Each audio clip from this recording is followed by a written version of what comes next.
Hello, everyone. I have Suzanne Culberg here, and Suzanne is an international mindset coach. She's a speaker, she's an author, and she really specializes in helping people set and maintain boundaries without feeling so guilty about it. And I think we all could improve that skill. So she has a signature program called Why Wait.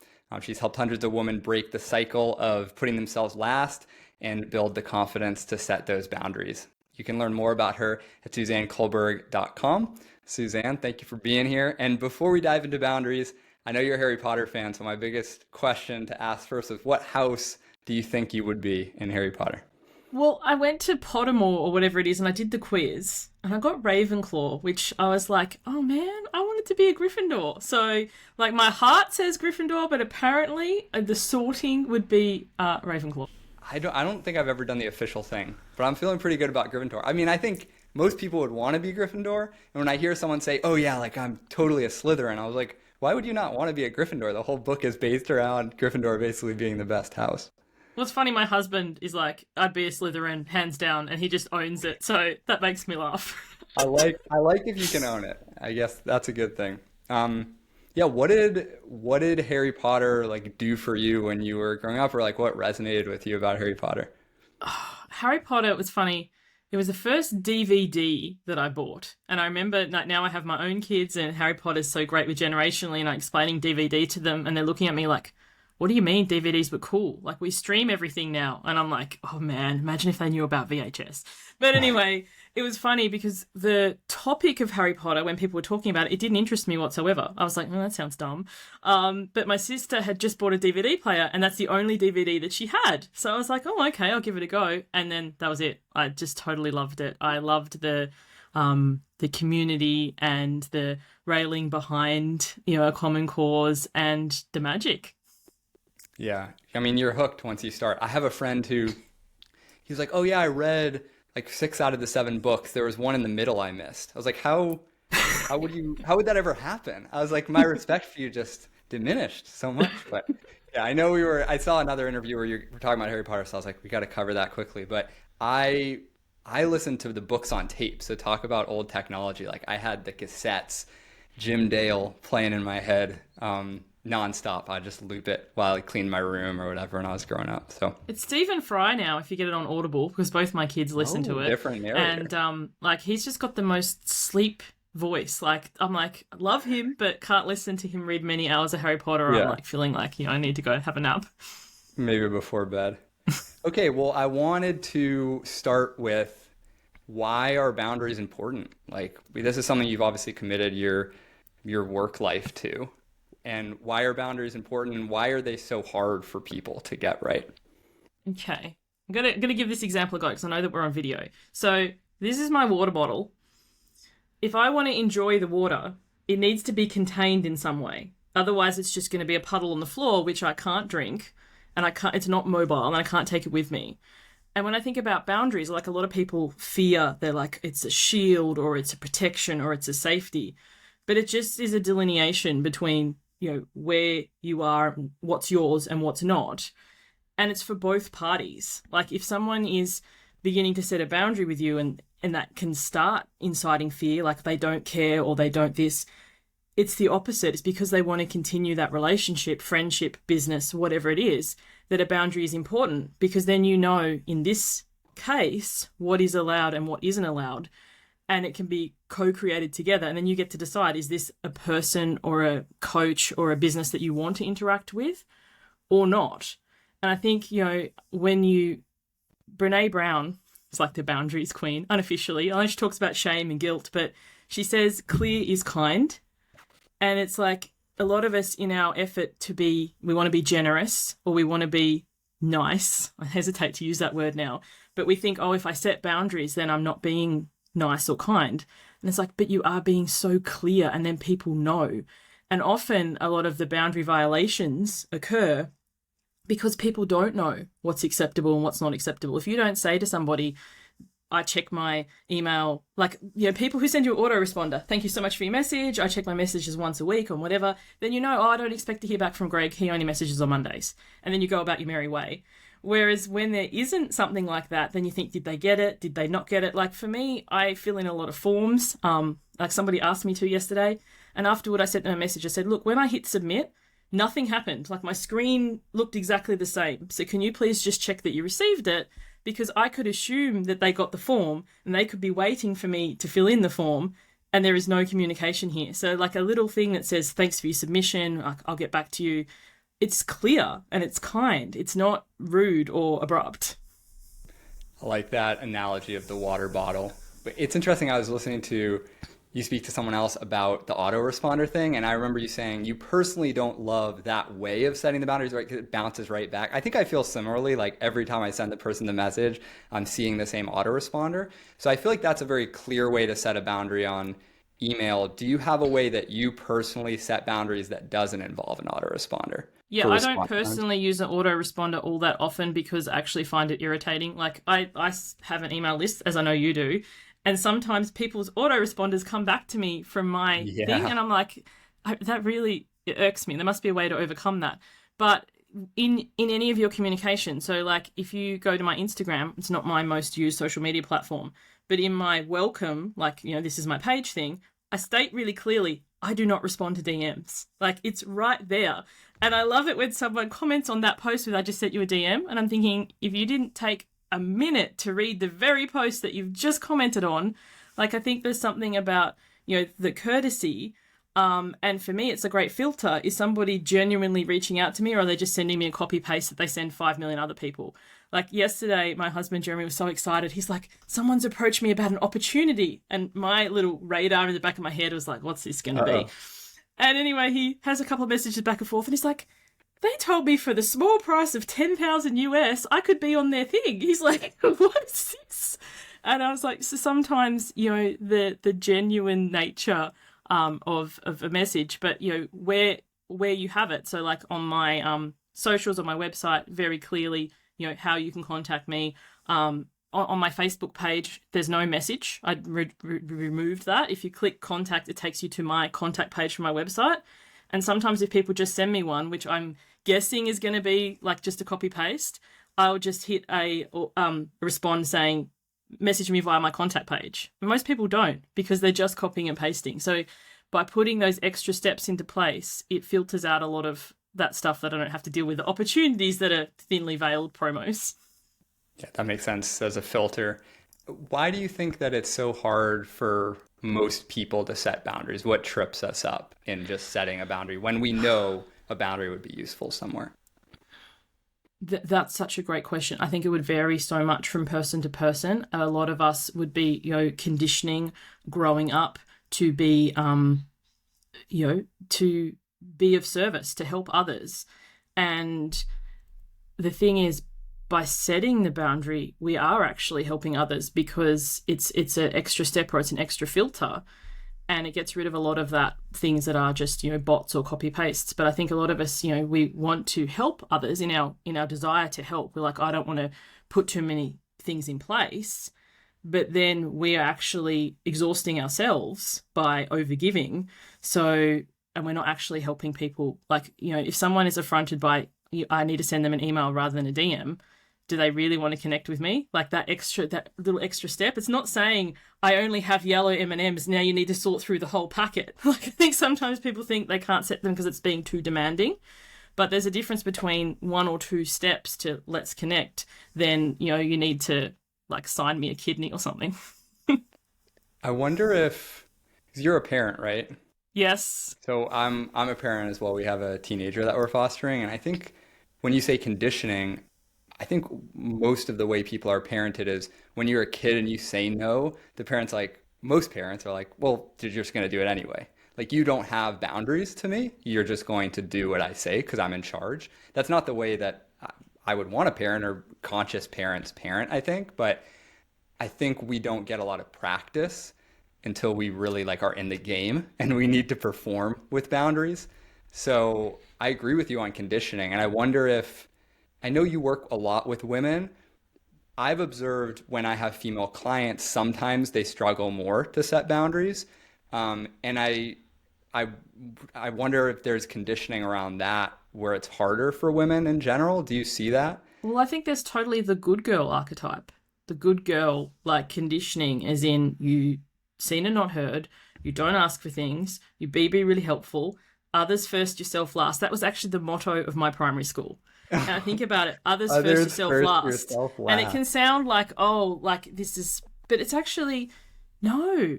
And then you get on an aeroplane and they're like, fit your own oxygen mask first, because if you are attending to others first, there gets to a point where you are depleted and drained. But we actually bring people up like this. And I love how you bring the point of in childhood when we don't have agency, often, depending on how we're parented. And like I do have my own children and we live interstate, but when I do visit my family, I always give my children choice. And I remember more than one occasion, my dad has pulled me up on that and said, like, you're the parent, you tell them what to do. And I'm like, I'm not giving them unlimited choices. It's like this or this.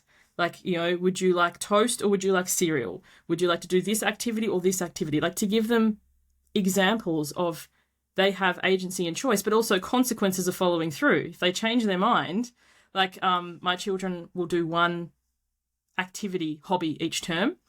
And my daughter wanted to do ballet and then she was bored on like the very first class. And I was like, that's okay. We don't need to do ballet for life, but we need to do ballet for the term that I've invested in. So consequences and follow through, that not just chopping and changing all the time, but often, you know, people or adults will say, I always wanted to be a pianist, so my kid's going to have piano lessons, and the kid can't stand it and they've got no space to speak up. So allowing from a young age people to have choice, but also consequences of choice.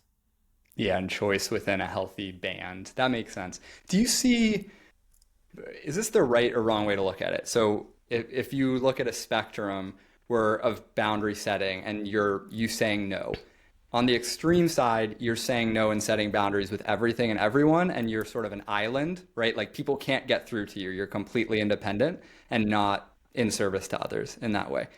And on the other side of the spectrum, there's no boundaries. So if someone Yes. ever asks for one thing, you are now pulled in that direction. Is part of the work you're doing helping people find that balance in between the extremes, or is that just the wrong mental model? No, this is great. It's so glad you asked. Here's something I prepared earlier. I'm the queen of hand-drawn slides. I Hit met me. you at Tad Hargrave Marketing for Hippies, and I was like, oh, the expensive friend strategy with the professional slides. I was like, no. Suze does hand-drawn slides. So here's a weak boundary. Is it backward for you? It might This be. is I great. apologize. This is not But backward. anyway, so there's a little person, and this is supposedly the boundary, but it doesn't loop or anything. So basically, you just say yes to everything. This is an example of really, really weak boundaries. Would you make cookies for the school sale? Yes. Would you pick my kid up from sport? Yes. Can I play this? Yes, yes, yes, yes. And from this place, we often identify this is not healthy. It's not getting me anywhere, and it's not sustainable. So then we think, oh, okay, maybe I should set boundaries. But what we tend to do is go, so this, if you said this weak boundaries is selfless, we do a total pendulum swing over to really rigid boundaries, otherwise known as selfish. And the thing with such a rigid boundary where we say no to everything is that nothing can get in. So we can't ask for help. We feel really alone and isolated because we are. And we see people over there and we're like, they're having connections, they're having businesses that work, they're building, they're growing, and I'm here kind of by myself. And we go from selfish back to selfless. And we end up in this weird kind of dynamic of saying yes to everything and saying no to everything and not getting anywhere. So then the healthy middle, which I'd call self-full, and it's so funny. I remember someone saying to my son, he's 8, and he's very witty, and they're like, you're really full of yourself, aren't you? And he was just like, well, who else would I want to be full of? Just loved that. But like self-full, as in self-first isn't selfish. So a healthy boundary, you have the boundary around you, and you have the ability to say yes, to let things in that you want to let in and yourself out. But then you can also say no. And often the fear with people is that if I say no, they won't like me anymore, they won't hire me anymore, they whatever.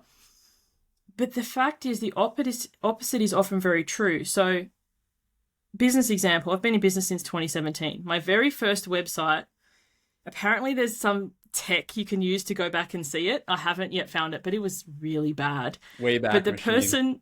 person was helping me with it was she was new in business, I was new in business. It was the perfect storm for not greatness. But I didn't know anything about building a website, hence why I'd hired someone. And so I didn't know what I didn't know. And then she was like, well, I need the copy. I honestly was like, what do you mean? I need the photos. I was like, I thought you did all of this. Like, in hindsight, I'm super embarrassed, but you don't know what you don't know, which is why you hire someone.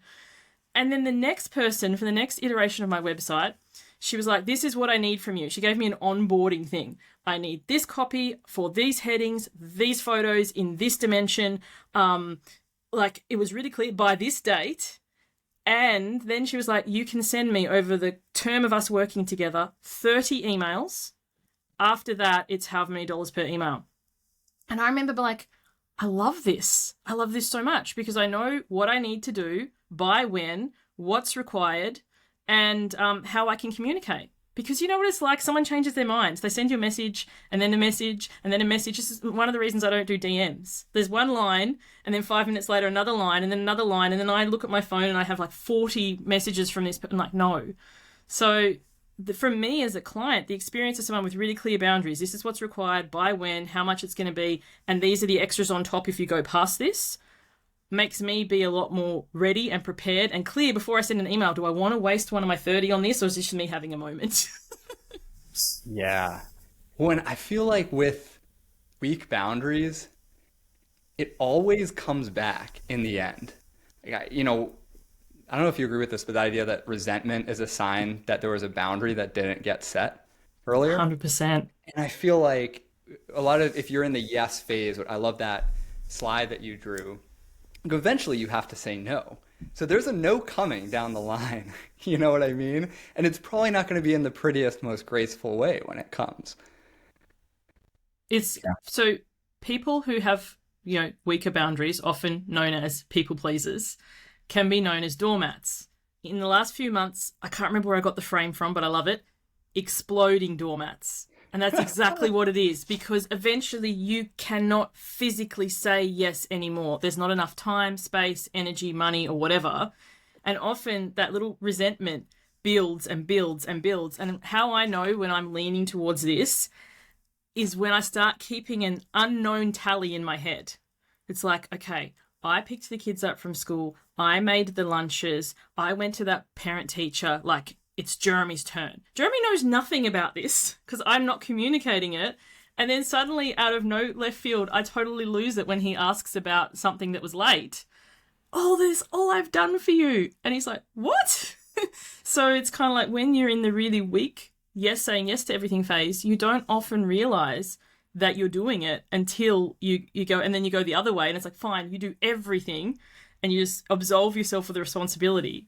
And then it's not done, or it's not done to your ridiculous standards, so you end up back over here again. The reason I could talk to this so well, you teach what you most need to learn so you can learn it. Totally. I have some specific scenarios if that's a helpful Yes. lens, but I wanted to start with are there any specific frameworks for setting boundaries? So we've talked about why to set boundaries, now how to do it. Are there specific frameworks, even ways to say something that you hear from clients again and again, hey, that was useful. I've just applied that directly to The my life. most simple one that is the most common one that I give, that almost everybody on first pass dismisses. So if this is the first time you're listening to this, or you've heard this, you'll be like, that'll never work. It's just so easy. Have you got a loose leaf piece of paper there, Greg? Doesn't need to be very big, or one that you can tear out. Yeah. So on your piece of paper, on one side of it, I want you to write yes, Okay. and then turn it over. And on the other side of it, I want you to write no. And everyone listening, unless you're driving or out walking, but when you get home, literally, loose leaf piece of paper, it all needs to be. And say you have a plan, and I'd like you to pick an example that's personal. So say you're like, I'm going to watch a TV show, like my kids and I are totally into Masked Singer. Don't judge us. But, something that you could easily drop. You could be like, I'm going to go to the gym. I'm going to read a book. I don't mind. Now, what I want you to do is imagine you said you have a teenager in the house, comes over and goes, can you please help me with my homework? And what I want you to do is hold that little piece of paper out so you're saying yes to them. And what's facing back at you? You got the no on the other side. Exactly. So when you say yes to others, you're saying no to yourself. It's the simplest boundary thing, because often we think, well, their homework is important, or their medicines are important, or their groceries are important. And the biggest thing when people come to me first starting to sound boundaries, set them, is that they don't want to let others down.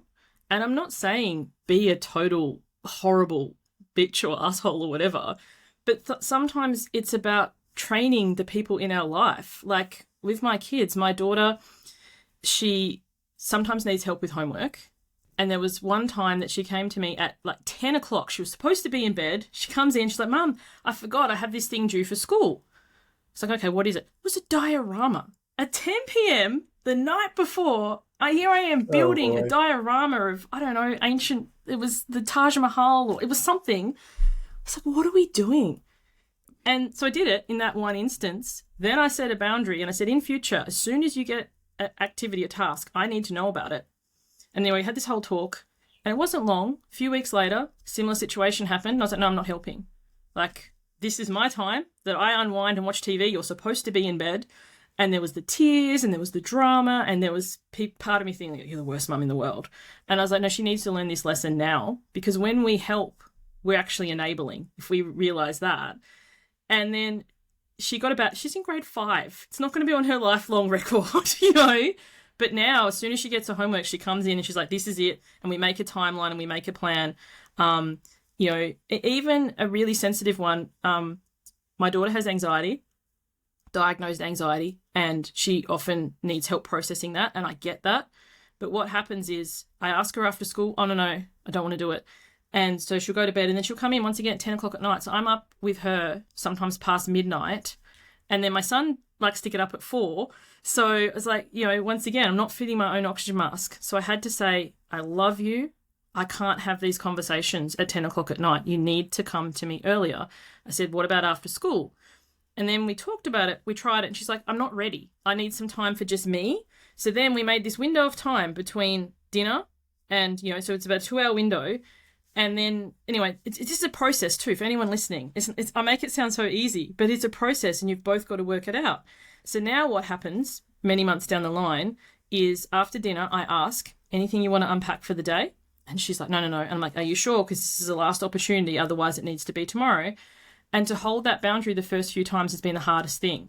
But when we're putting ourselves out to accommodate others, when we are, you know, sometimes our boundaries do inconvenience them slightly, but it's about finding the balance. Me staying up to midnight is not in service to the rest of my family or myself.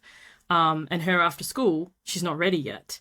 So with any of these things, a lot of the things is like, I don't want to be mean, or I don't want to be hard, or I don't want to be uncaring, but you need to care for yourself first. So working out when are the times that you're available and when you're not. Like say a client reaches out and says, hey Greg, I need help with this. And it's like, I'm not available today. Can you circle back next week? Or letting them know, you know, thank you so much for reaching out, rather than being an unintentional emotional dumping board for everybody in your life. Yeah, that makes sense. When it is hard and you know that it's time to set a boundary and you've done the yes and no, you're very clear that you'd be saying no to yourself. Is it just a matter of just practicing and building the muscle? Like, how it's do you getting the reps that? in. Like, imagine if we were, I used to be a personal trainer, if we were going to the gym together and you're like, Suzanne, I want to be able to bicep curl like 20 pounds or whatever, and currently you're at 1 pound. You're not even going to go and lift up the 20-pound ones. Like, that's how you get injury. So it's about getting the reps in. Most of the time, when people are new to boundaries, they'll forget the yes-no sign. They'll be like, oh, that's dumb. You know? And then they'll remember it, and then the person will totally railroad them. And they'll be like, oh. But it's celebrating every step. A, it's pausing before you immediately say yes. B, it's starting to practice the languaging that works for you. Like right now, for me, years down the line, she's like, that's a no from me. You know, or depending on the person, like my husband, I'd rather watch paint dry than do that. He's not offended. He likes how direct I am. But in the beginning, it's kind of like, you might want to soften it a little bit. Thank you so much for asking me. Like, I appreciate the invitation. I'm not available. Or let me get back to you. Like for me, one of my personal boundaries is I never say yes on the moment. If someone requests something from me, let me get back to you. But the other thing too, when we're so much in other people's business and doing all the things, like I can't say no to them. Often, if someone's really stressed, they've reached out to a whole bunch of people and we're just the first one who says yes. So if we say, like, come back to me next week, when they're in that frantic state, they would have found someone else and had it sorted by then. So I remember one of my clients once was telling me she was at a bar, she's single, and she said there was this bloke guy who was approaching all the women and like everybody said, no thanks, mate. And then her last friend like had a chat to him and everything. And then she was like, why do I always attract these kind of guys? Like I must be a magnet for them and whatever. And she was like, hold up, you were the only one who gave them attention, time. Like everyone else said no. So sometimes when we think, oh, I'm the only one, I have to do this for everyone and whatever, you're the one who says yes. They've probably asked 15 other people. Yeah, it's not, I like that. It's not that you're uniquely attracting that opportunity. You're just the one that says yes. That's really good. Okay, so specific domains of life. I want to get to business eventually because I know a lot of people listening to this run their own business, but I don't want to start there. I have one that has been present for me without going too much into detail. Setting boundaries with parents, transitioning to that adult relationship with your parents. When, like we said, as a kid, you're usually not setting the boundaries. The parents are setting the boundaries. What comes up there for people? What's helpful?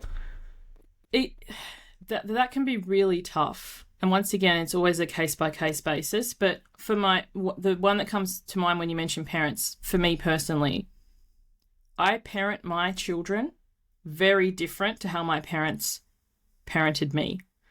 And on more than one occasion, I've had to say, I love you fiercely. In this case, you're a grandparent. The grandparent is a very different role to the parent. And this isn't the space for this. So in many cases, when it comes to setting boundaries with parents, or with anyone really, choose your opportunity. Like if it's at the dinner table at Christmas time or Thanksgiving that you guys have or whatever, not then. Because, like it's a high pressure situation. Or like if my dad's watching the news, he's like glued to the TV. Sometimes when we start this boundary conversation, we psych ourselves up and we say to them, if we don't have their full attention, if they're watching the game or playing the Xbox or, eating the turkey, they're not listening.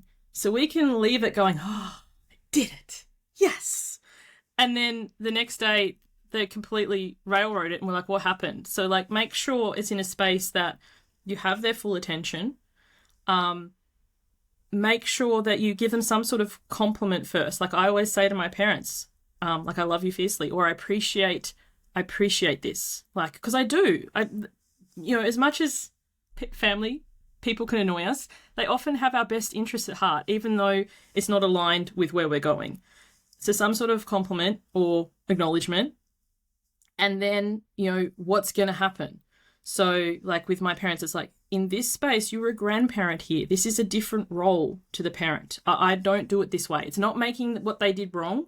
It's not arguing with them about the merits of the choice. Help you save face a little bit. Yeah. Way. And then it's kind of, and yeah, it does get awkward. It can need to be reinforced. Another example, I'm an entrepreneur. My family is traditionally employed. So they used to think they could just ring me at any time and I'd drop whatever I was doing and go and handle that stuff because I used to do it. Oh, well, you don't have a real job. Like, oh, the cutting statement. But it was like, the boundary I set was, if you want to, like, I'd love to talk to you, send me a text, let me know what times, because they're retired now too. I'm not. And I will ring you. And because if you ring me and I'm on a call, like if I got off this call from Greg and I have 10 missed calls from my dad, I'll be like, what's happened? Like my nervous system will panic. Whereas he's like, well, she doesn't have a real job, so I'll just keep calling her. So, but communicating it and upholding it and reminding and remembering when people cross the boundary, often it's because they just forget, or they're used to doing it the other way.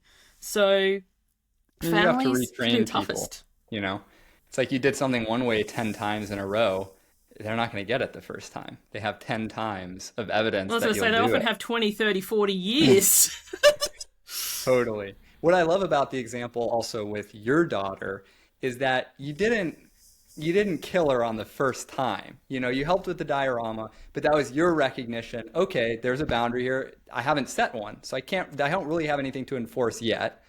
And for next time, here's the expectation, and then having the discipline to stick to that, stick to your guns. Yes, and the same with family or with whatever. So family is a common one. Which next category did you have?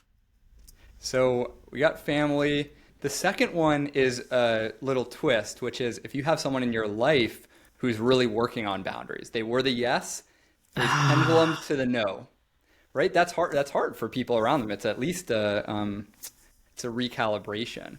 How can you support someone in your life that you care about who is working on boundaries? They may not be as graceful as they will be one day. How can you support them in saying no? I don't know, in the right way, especially when it's frustrating. I think the first thing is to ask them what kind of support they want and not to mind read it and assume. Because if they are working through something and you normally be the yes person, say it's your partner and they're normally the yes person and they've said to you, I'm going to work on these boundaries, like, yep, I support you. And then they get the call from the school saying, hey, can you make the cookies? And they're going to say no, and you jump in and go, hang on, you're working on your boundaries. And then, because that push and pull will be really adamant for them. So how can I support you in this instance? Like, would you like a reminder of this, or would you just like a hug, or would you what is it that they want? Because different people will want different things. Because sometimes in our effort to help, we actually stress them out even further. Like, I remember it's not directly boundaries, but I used to weigh twice what I do now. My husband had seen me go on every diet there is, and many we wish we hadn't heard of. And when I got serious, it was the time, I said to him, I want your support. He's like, yeah, okay, great. And I was like, okay, great. And we're at the supermarket and there's these Tim Tams. I don't know if you guys have them there. There's chocolate biscuits. They're I to know die of them. for. Yeah. I put them in the trolley and he's slapping them out of my hand. He didn't hit me, nothing like that. But he's like, you don't need those. And he puts them back. What do you mean I don't need them? You don't tell me what to do. I bought 2 packets and I ate every single one. And then I'm crying in the car going, you don't support me. And he's like, what do you mean? I put the biscuits back. And I was like, oh. Later, this took a while to unpack. I was like, what I wanted was a hug and a reminder that this is tough. So asking for what you need. Whereas for him, when he wants support with something, he wants that hard line, don't touch it, remind me. To me, I find that really obtrusive. And then I get this petulant teenager who's going watch me. So it's what kind of support would be supportive for you?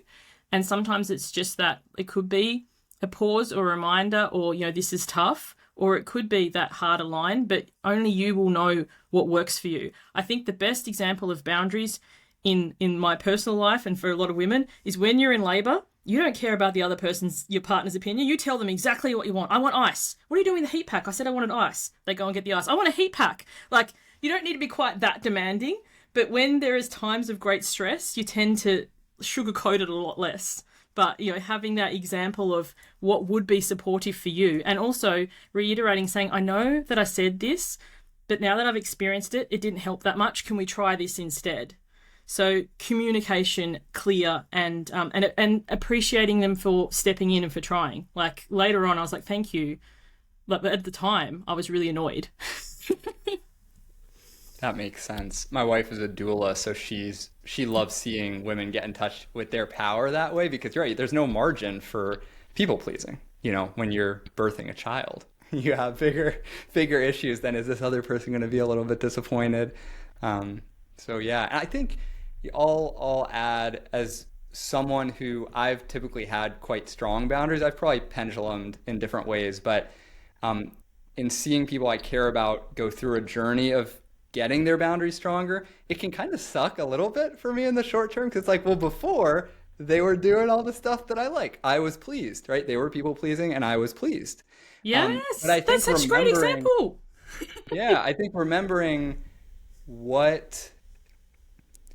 the long game. Number one, it's this is someone I love. I want them to live a life that they're happy with, right? So that's first and foremost, but also realizing the exploding doormat on the other side. they could continue to say yes, but I know what happens when resentment builds up, and I don't want that either. Yeah, So when you keeping stop that in people mind. pleasing, some people will not be pleased. Like that is such. Part of the deal. But the other thing too, as you said, the bigger picture. So this is a personal example that is a little left of field, but my mum, when I was a kid, I don't know what happened, but for whatever reason, I bought her this expensive perfume and for Mother's Day. And she's like sprayed it all over and whatever. And I was like, oh, she loves it. So every year, birthday, Christmas, Mother's Day, I saved up my money, bought her this perfume. I was like, I gave myself the best daughter star. Anyway, fast forward a number of years, my daughter, first Mother's Day, that she's old enough to get something, brings me this thing. I can't stand it. Stinks. Absolutely stinks. And I remember having the conversation. I was like, oh, Xanthi, thank you so much. This is beautiful and so thoughtful. In future, Mummy, me, I'm very sensitive to smell. So can you not give me a perfume? Things I would like include. And I gave her a few things and whatever. And I was like, parenting when? And my mum was there and she was like, Suzanne, you are the worst mother ever. And I was like, excuse me? She's like, how dare you? You broke her heart and you do this. Do you know how many years I've been wearing white linen for you? And I was like, hang on. I spent my money. I saved it. I thought you liked this. So sometimes when we are, people pleasing because we're doing it for them and then they don't even like it. So, it can be such a thing here. And I was like, I could go on Reddit and go, am I being the bitch or whatever? But like, who's in the wrong here? Me thinking that she loved this thing and I was saving my pennies, or her pretending that she loved the thing because she thought that, so it's Well, you don't boundaries. have feedback. If you don't set a boundary, you're not giving someone feedback. So, And the thing is, when you're giving someone a gift, you want to give them what you think that they would love. Why would you give them something they didn't like? So it's kind of like when you set a boundary or when you say, actually, thanks so much. Like for me, I don't respond to DMs. If somebody sends me one, I'm not going to tear them a new one. I'm just going to say, thanks for the message. Can you send this via email or whatever? Some people might think that's rude or affrontive or whatever.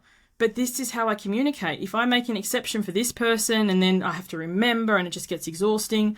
So it's communicating your preferences and allowing the people who it's a lot of times it isn't out of the way. Oh, she prefers an email. Okay. It's not that big of a deal. Haven't asked them to skywrite it. that makes sense. It seems like there's a distinction between what is being communicated and how you're communicating it. So you could not set a Yes. boundary in a rude way, or you could set a boundary in a rude way, right? And vice Yes, versa. and you can make what you make it mean that they make it mean. Like often we don't want to not do it or to ask for how we prefer it because we think we're being demanding or diva-like or whatever. But really, it's just as easy. Like another really common example for friends. Do you want to go to the movies and see Marvel? It could be like, thanks so much for inviting me, Greg. Love to go to the movies. Is there anything else showing? I'm not really into action movies. Easy. Rather than going, sure, and then you find out 40 movies later that your friend doesn't actually enjoy that, but they've just been doing Right. it for you. That reminds me of the kind of principle of yes and from improv, like being able to say yes, but on your terms. So let's get into business. You and I are both coaches, entrepreneurs. I feel like there's two ways of setting boundaries in a business. There's the boundaries you set with yourself, right? Because you could be always on as an entrepreneur. You could not ever set work hours, right? And always be thinking about the business. And then there's the boundaries you set with other people, like your clients, your team, stuff like that. Let's focus on the with yourself first. Where do you see people making mistakes as business owners setting boundaries with themselves? Entrepreneurs are the only people I know, I think this is a quote, I don't know who's attributed to, but who leave a 9 to 5 to work 24/7. Like, it's like, I don't want this soul-sucking career that takes all my time, but I'm actually but because it's on their own terms, they don't really see it so much. So what I see with people is, and hands up, I did this myself very early in business, especially when you don't have a lot of or any clients yet. I used to think the way to get clients was just to be overly accommodating. Somebody wanted to speak to me at 6 a.m. the next day and they messaged me at 10. Oh, clear my calendar. I've done that on more than one occasion. And often then they're a no-show. And then I'm all frustrated going like, what happened? This was urgent. I cleared my space for you. So it's kind of, the reason that's overcoming my own boundary is what had I planned to do? Go for a walk, do a meditation, do some journaling, like my self-care when I became an entrepreneur. So the boundaries with self is like, when am I going to work and when am I not? How am I contactable and how am I not? When am I going to respond? And holding those and not thinking to yourself, oh, just this once, because once you start that, you're opening a door that becomes harder and harder to close.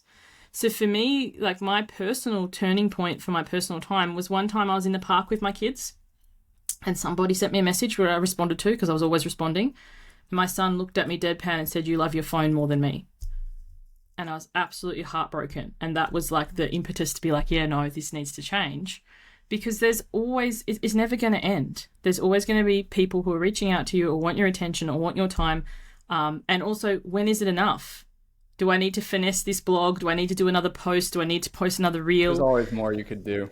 So practicing containment, like deciding your strategy, like how you're going to show up for yourself in your business, and then like setting a period of time. I'm going to do this for 3 months or 6 months, like not a week. Like, we tend to do something for a week or two and then go, oh, it's not working. And then noticing the other things come in. Like, I've never met a shiny object I didn't like. And then just noticing, okay, well, right now this is what I'm doing. And putting that in the toy box. You might look at that in 3 or 6 months. But really sticking to that, I think, is the hardest thing, because other people's... And the other thing, never take a break and go to your email. Because so many people's like, oh... When you go to your email, you're going from your priority to someone else's. So it's not really a break, it's just switching roles. Yeah. And also, the other thing I'd say is scheduling your rest or down or hobby or break time first and guarding that like a dragon hoards its treasure. Because, yeah, otherwise it will never be enough. It made me think about, this idea of yes on one side, no on the other. It's almost like that story with your son. Like, sometimes you can say yes to someone and the no is facing your family or your son, right? So sometimes it's saying no to yourself, but it also could be saying no to someone else who's going to need you for something, but really actually need you. They haven't asked yet. You don't have enough buffer. You don't have enough margin with all your yeses to accommodate the people that you care most about. 100%. That's such a great example. I don't even remember which client that was. That was years ago now. I don't even remember what program I was offering. I've got no recollection of that whatsoever. But I remember my son, and I remember him forever. So, sometimes your boundaries will inconvenience other people. But that's okay, because they don't need to work with you. There's this phrase called a want match. Have you heard of that before? No. So basically, this is what they want, and are you a match for that? And sometimes that you are, and as you start to grow, like, when you start to set boundaries or when your business starts to scale or whatever, the people, you're no longer a want match for them. It doesn't mean that you don't like them or you don't care about them or you don't respect them. It's just that you're moving apart, and it just allows other people. The other one that it works with is this concept called the empty elevator by Martha Beck. Have you heard this one? So everybody in your life is like in your elevator. And what happens is sometimes the elevator is so full that it can't lift. Like, it's just got too much people, too much weight in there. So you have to let some people off. And sometimes, as you're up leveling, shifting, changing, setting boundaries, a lot of people have just gotten off your elevator and you're traveling up and you can feel really alone. And then the second guessing and double guessing and all that happens. But then you arrive on a new floor and the doors can open and new people, other people can come in, but they can't down here because there's no space. And what often happens, it's hard to farewell someone or to, not have a thing, but then they can go and ride their own elevator over there and you meet again. Like, you become a want match because they've done their work and you've done your work. The number of clients that I've worked with and then we've had a break, and then I've worked with and we've had a break. It's not that they don't love and care and respect for you in this moment. It's just you're no longer a want match, and sometimes you are again. But it's not you pleasing, accommodating, cowering, being what they desire, because you're not the match for that. But when you let that go, they can get that elsewhere, and then you are a match again. That makes sense. Are there any... I hesitate to use the word hacks, but are there ways where you can almost automate your boundary setting or make it so that it's going to happen by default and you almost have to opt out of the boundary? And I'll give you an example. I worked with a client who, are you familiar with the Enneagram? Yes. At all? So like a type 2 and I'm sure you work with a lot of type twos. So people who love to nurture and care for others, like that's a big part of their perception of their own value, right? So I worked with this client, and we might have worked like 5 or 6 sessions in a row on what I call like a weekly map, like actually saying, here's my default perfect week. Here's how I'd lay it out. Here's when I'd work. Here's when I would do calls, when my best energy is. Here's when I would have off. And there kept being a huge difference between the weekly map on the Excel spreadsheet and the actual calendar. And what was happening was that, she had daughters who wanted rides places. She had friends who wanted her attention, and it was encroaching on what she said she would do during that time, which was often the things that got encroached on were things that no one else would hold you accountable to. It's like, I need to write to do this blog post, right? It's like, just you've decided it's important. No one else cares whether it gets done or not. And one of those examples was working out. And she kept feeling like, I should be able to just work out independently. I have this gym in my house. I should be able to do that. And it got to the point where I was like, look, you've worked with a trainer before, right? She's like, yeah. I was like, did you miss any appointments with the trainer? She was like, no, it actually worked really well. I was like, go call the trainer today. You're hiring the trainer. You know what I mean? Like maybe down the road, you will have the intrinsic motivation to work out on your own, but I'd much rather it just be an appointment on your calendar for self-care, because that's part of how you're wired right now. Like you will respond better to that. You won't miss those appointments. So that's just one example, but what does that bring up for you? I think in any times of personality typing or whatever, we can be like, well, I want to be like them. Like, I'm also a type 2. And it's like, I don't want to be like this. Like, I want to be like that. Or we can maximize the way that we are. So I know that I work really well with accountability, and I use that as my superpower. So, like, I find people to work out with, or I find people to journal with. We get on Zoom and we just journal. Like, I maximize that. Or somebody to check in with, like my own coach. I send them a quick voice note. I did the thing. Like, and they're like, yes. They just send me a thumbs up or a GIF or GIF, whatever you call it. But, maximize the way that you are wired rather than unpacking and trying to be wired in a different way. Because, that's your superpower. Other people don't have that. Some people are rebellious by nature. It doesn't matter if it's planned. It doesn't matter if they have accountability. Like, they just don't want to do it forever. So people like me, and like it sounds like your client, who do well without accountability, we can be like, well, I should be able to just do this on my own. Now I'm just thankful that actually is. And in the beginning, it might be hiring a trainer or a coach. And then what it is after that is it, for me, I don't need them there in the room to be training me, but I do work really well when there is somebody that I can check in with. And also personally, not a family or a friend, because they become my enabling partner. My husband will be like, oh, the kids are up all night. It's okay. You can miss today. No, it's not okay. Roles. Yeah. Are they supposed to support you here? Or are they supposed to push you? Yeah. So, finding somebody and what works best for you. So in the beginning, it might be, okay, I need a trainer and they need to come to my house and they need to like stand there and crack the whip, so to speak. And then like, I just need somebody that I can message and say that I'm doing the thing. But it's just noticing, the way that you tend to, and not making that wrong or bad, but how can you maximize that? And eventually you'll get to the place where you just do the thing and just becomes second nature. But it might take longer for some people than others. Like for me, my program, Why Wait, one of the things that we do is, accountability. I've just taken for the first time in 5 years, 3 months off. Like we had no round. And I was like, oh, I need this too. Like, it's just as much for me as for them. And this morning we're back in again. I was sending a voice note. I'm like, oh my gosh, I'm out for a walk at 4 o'clock in the morning because I had this interview with Greg. I'm like, oh, someone's got their Christmas tree up already. So I'm taking a photo of it.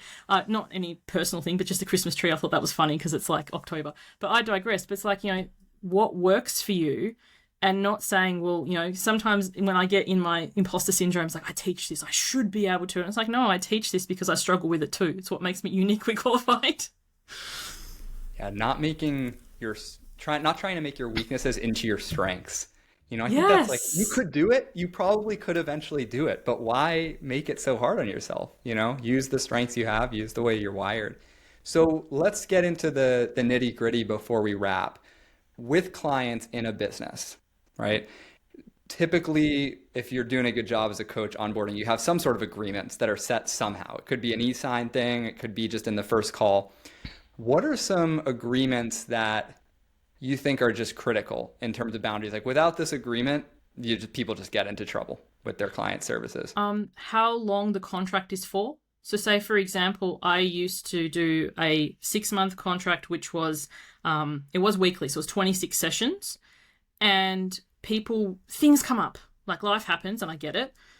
And then 6 months became 9 months, became 12 months, become 18 months. And then you're hamstringing your income as a business because you can't onboard new clients. And also, if they're not booking the sessions, but they're still, if you use Voxer or email, like some sort of support, your package is actually extending because you are accommodating that part and overworking in that part. So being really clear. So now for me personally, my 6-month contract is now 20 sessions to allow for people to, so basically I do 1 session to start the contract, 1 session to finish, which is 2, and then there's 18, so there's 3 a month. So we get one, but being really, really clear, and it's in my contract now, if those sessions aren't taken up by these dates, they're forfeit.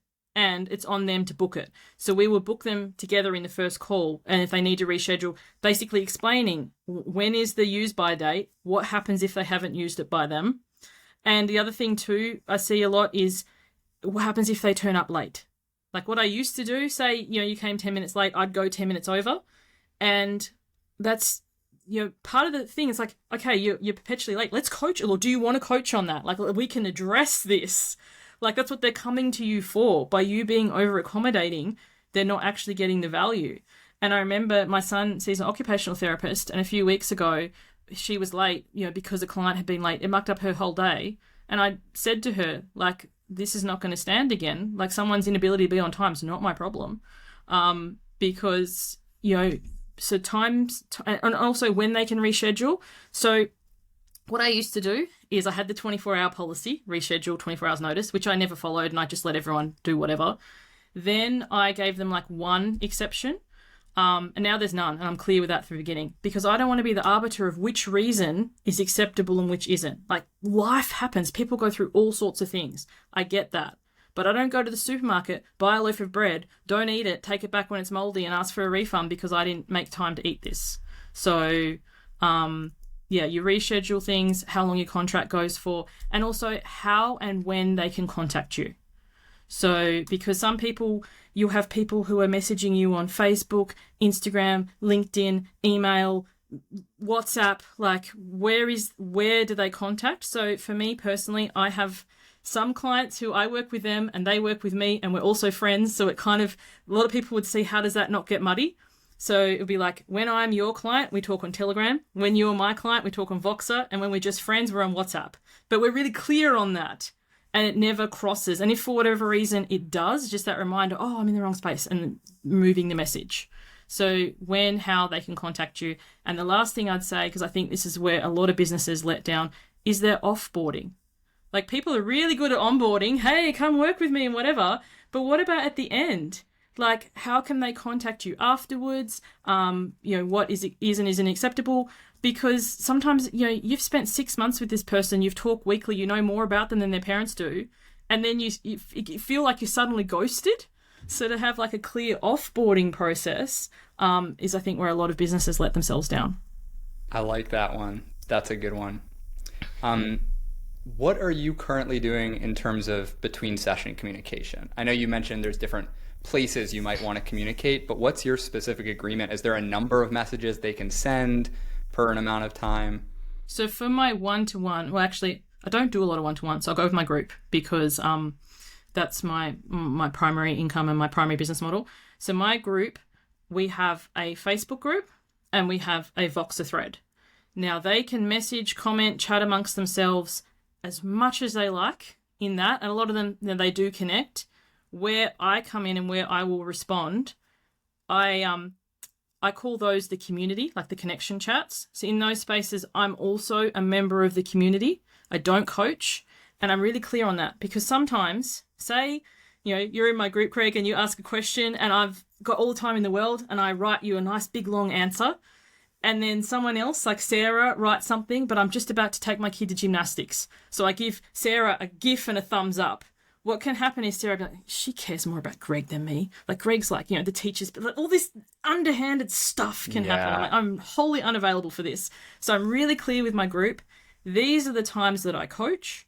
If anything you share in the group, you actually want my direct input in, you post it on the question thread And in the dedicated group coaching times, I will coach on that. If you can't attend live, I have people all over the world, and you want me to hold that until you can come, just comment. Or if you aren't attending and I have a crack and it ends up not going, because sometimes when they're not there and you make an interpretation, ask again. So I'm really clear. Any admin type questions must be by email. Any coaching specific questions is on the thread. But just general community stuff like, hey, this morning someone's put a Christmas tree up. I will say that I will be in there Tuesday to Thursday business hours. That's my promise, that I will be responding. But other than that, just whenever I feel like it.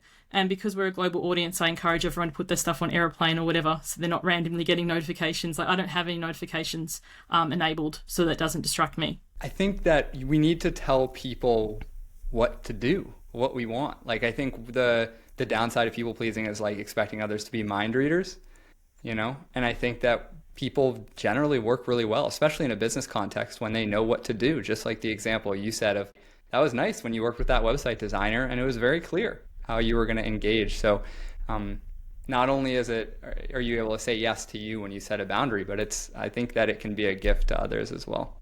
Yeah, and I think if we reframe having an onboarding or having expectations, instead of them being a burden or like I'm asking for too much, no, they're clarity. Like when you hire someone, it's often because you don't know. Like I've hired people to help me with YouTube and different things that I'm learning. The reason I've hired them is because I don't know. And when they like, well, I don't want to ask too much of you or whatever, it's like, what am I supposed to send? When? How can I communicate? When? Also, time frame, especially for people who aren't coaches. If you're delivering something, a website or a YouTube channel or some Canva graphics or I don't know, when can they expect to receive them?